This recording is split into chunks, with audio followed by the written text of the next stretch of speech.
Today, I want to share a true story. 2 years ago, I met a young woman named A. At that time, she was struggling with severe codependency. Her brother was a pathological gambler, often betting money and borrowing from loan sharks, until one day, the loan sharks came, spilling red paint at their doorstep, threatening to kill the whole family.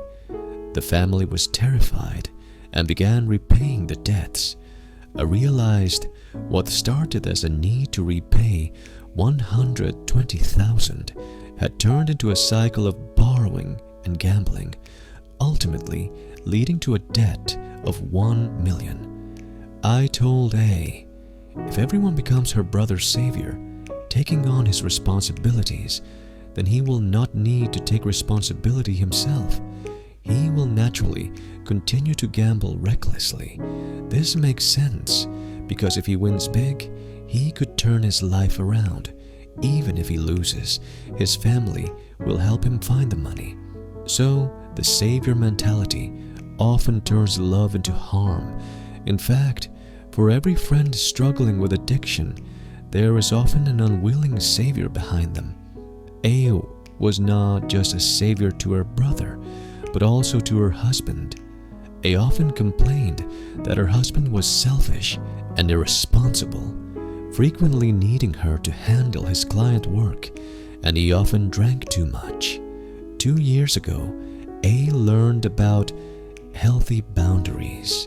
She decided not to be a savior anymore, but to return her husband's responsibilities to him and her brother's responsibilities to him.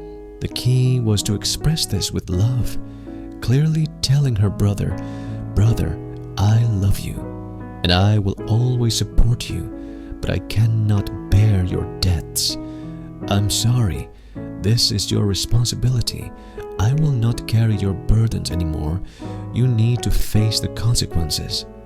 A expressed the same love to her husband, and most importantly, A finally saw the root of the problem.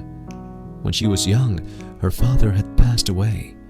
Her mother was weak, often unwell, so A took on the entire family's responsibilities, acting as both mother and father, caring for her siblings, even developing a habit of doing so. She became a mother to her husband as well.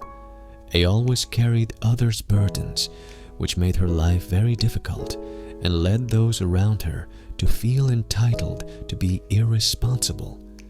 A finally changed, and her brother completely quit gambling. Recently, her brother even married his girlfriend, whom he had been with for over 10 years, saying he wanted to give her a name. I believe that codependency is very common in Chinese families and intimate relationships, and it deserves our attention. If you want to learn more about healthy boundaries, please click the link in the description below. Thank you all sincerely.